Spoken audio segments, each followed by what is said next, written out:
राधे राधे। जय श्री राधे श्याम। निताय परमानंदे हरि हरि बोल। सबाइके प्रणाम। समस्त साधुर चरण आपनादेर प्रणाम जानाई। आज के गीता 14 नम्बर श्लोक आज के सेटाई आपनादेर सामने बोलबो, सेटाई व्याख्या करब।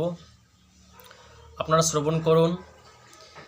जे पूर्वेई अर्जुन उवाच भगवान श्रीकृष्ण के श्रद्धा सहकारे भगवान के कातर मिनति कण्ठे भगवान के बोलतेছেন जे अपनी परम ब्रह्म परम धाम महापवित्र अपनी अपनी शाश्वत देवपुरुष आदिदेव जन्मरहित सर्वव्यापी समस्त जगह तुम आछो।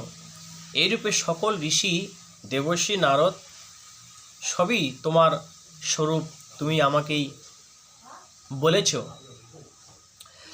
তো এরপরে 14 নম্বর শ্লোকে ভগবান শ্রীকৃষ্ণকে আরও অনেক কিছু বলবেন অর্জুন। তার আগে সবাইকে রাধে রাধে, জয় গীতা জয় গীতা। আপনার চ্যানেলটি সাবস্ক্রাইব করবেন, আমাকে সাপোর্ট করবেন। এখানে নিত্য গীতা পাঠ, নিত্য ভাগবত পাঠ এখানে পাঠ করা হয়, আপনারা শ্রবণ করবেন। লাইভে আসি সন্ধ্যাবেলা, আপনারা লাইভে দেখবেন, লাইভে চ্যানেলটি দর্শন করবেন আর চ্যানেলটিকে সাপোর্ট করবেন। তো এখন 14 নম্বর শ্লোকে যে আরও বলবে অর্জুন, সর্বমেতদিদৃতং মন্যে জন্মান বদসি কেশব ন হি তে ভগবান ব্যক্তিং বি দুর্দেবা ন দানবা।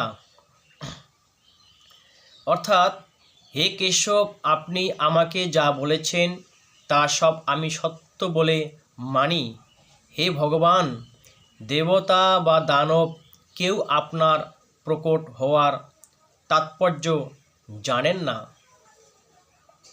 অর্থাৎ এখানে অর্জুন বলতেছেন, হে কেশব, হে কৃষ্ণ, হে গোবিন্দ, যে আপনি আমাকে যা বলেছেন সমস্ত আপনার দিব্য শক্তি, অলৌকিক শক্তি, আপনার দিব্য রূপ, আপনার শ্রদ্ধা, আপনি শাশ্বত, আপনি সমস্ত জায়গায় ব্যাপৃত হয়ে আছো, ব্যক্ত হয়ে আছো। আপনি মহাপবিত্র, আপনি পরম ধাম, আপনি পরম ব্রহ্ম, সমস্ত আত্মার পরমাত্মা, সমস্ত জগতের জগন্নাথ তুমি। যে আপনার রূপ, আপনার স্বরূপ, আপনার অলৌকিক শক্তি, আপনার লীলা, আপনার মহিমা যা বলেছেন আমাকে তা সব আমি সত্য বলে মানি। আমি আপনার সেগুলি, আপনার লীলাগুলি, আপনার রূপগুলি, আপনার মাধুর্যগুলি আমি সত্য বলে মানি। হে ভগবান, হে ভগবান, দেবতা বা দানব, দেবতা বা দানব কেউ আপনার প্রকট হওয়ার তাৎপর্য জানে না। আপনার যে প্রকট হওয়ার যে তাৎপর্য কেউ জানেন না। আমরা তো সাধারণ মানব। স্বয়ং দেবতারা, স্বয়ং দানবরা যে আপনি কখন কোন রূপে প্রকাশিত হন, প্রকট হন, এর তাৎপর্য কেউ জানেন না। তাহলে আমরা মানব জাতি আমরা কী করে জানবো? আমরা তো মনুষ্য। দেবতারা, বড় বড় ঋষিমুনিরাও তারাও জানতে পারেন না ভগবানের মহিমা, ভগবানের লীলা গুণ, তার মহিমা প্রকাশ, কখন কি করবেন ভগবান। এই সৃষ্টি তিনি চালাচ্ছেন, রচনা করতেছেন, তিনি পালন করতেছেন। ভগবানের মহিমা আজ পর্যন্ত কেউ জানতে পারবেন না। নিজের শক্তির দ্বারা ভগবানকে কেউ জানতে সক্ষম হয় না। নিজের শক্তির দ্বারা ভগবানকে কেউ জানতে সক্ষম হয় না। ভগবানের কৃপাতেই তাকে জানা সম্ভব। একমাত্র ভগবানের কৃপাতেই, ভগবানের ভক্তিতেই, তার কৃপাতেই জানা সম্ভব, তাকে জানা সম্ভব। একমাত্র নিজের শক্তির দ্বারাই, নিজের শক্তি দিয়ে আমরা ভগবানকে জানতে পারবো না। ভগবানকে জানতে হলে ভগবানের কাছে যেতে হবে, ভগবানের কাছে শরণাপন্ন হইতে হবে, নিজেকে আত্মনিবেদন করতে হবে, নিজেকে অর্পণ করতে হবে, নিত্য ভগবানের সেবা করতে হবে, নিত্য তার লীলা, তার গুণ, তার মহিমা শ্রবণ করতে হবে, তার যত রচনা শাস্ত্র ভাগবত, গীতা এগুলি আমাদেরকে শ্রবণ করতে হবে এবং সাধুগুরু বৈষ্ণবের কাছে আমাদেরকে যেতে হবে, তার মন্দিরে যেতে হবে, তবেই ভগবানের কৃপাতেই তাকে জানা সম্ভব। ভগবানের কাছে বুদ্ধির চমৎকারিত অথবা নানা প্রকার সিদ্ধিতে কোনো কাজ হয় না। যে ভগবানের কাছে বুদ্ধির চমৎকারিতা, নানা প্রকার সিদ্ধিতে কোনো কাজ হয় না। নানা প্রকার সিদ্ধি করলেও জানা যায় না।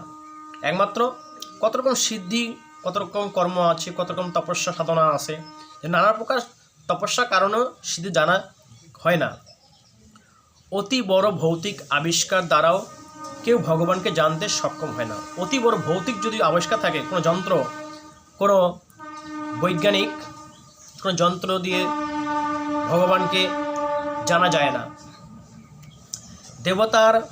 দেবতাদের দিব্য শক্তি এবং দানবদের মায়া শক্তি, যে দেবতার যে দিব্য শক্তি, দেবতাদের আর দানবদের যে মায়া শক্তি যত প্রভাবশালী হোক না কেন, ভগবানের সামনে সেগুলি সংকুচিত, কুণ্ঠিত হয়ে পড়ে। সেগুলি কোনো প্রভাব ভগবানের কাছে পড়েন না, সেগুলি বেকার হয়ে যায়।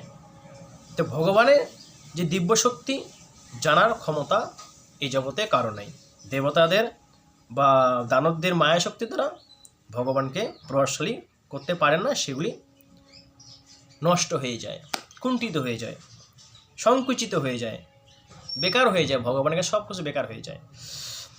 তো এটা 14 নম্বর শ্লোকে ভগবান শ্রীকৃষ্ণ অর্জুন এখানে ভগবানকে বুঝাইলেন যে আপনি যা কিছু বলেছেন আমাকে, আমি সত্য বলে মানি। আমি আপনার সব কিছু শ্রবণ করে আমি মুগ্ধ হয়ে আমি সত্য করে মানি আমি। এ ভগবান আপনাকে কেউ জানতে পারেন না, দেবতা দানব কেউ জানতে পারেন না, একমাত্র ভক্তরা আপনার শরণাপন্ন হলে জানাটা সম্ভব আপনার কৃপাতেই। তো রাধে রাধে, জয় গীতা, জয় গীতা। আজকে এখানেই শেষ, এই পর্যন্ত। আগামী দিন 15 নম্বর শ্লোকটা শ্রবণ করব। এরপর আরও অর্জুন এখানে অনেক কিছু বলবেন। তো আজকে এখানেই বিশ্রাম গীতাকে। আপনারা সব ভালো থাকবেন, সুস্থ থাকবেন, চ্যানেলটি সাবস্ক্রাইব করবেন।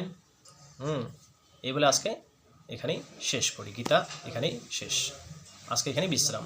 তো সবাইকে রাধে রাধে, জয় জয় নিতাই প্রাণানন্দে, হরি হরি বল।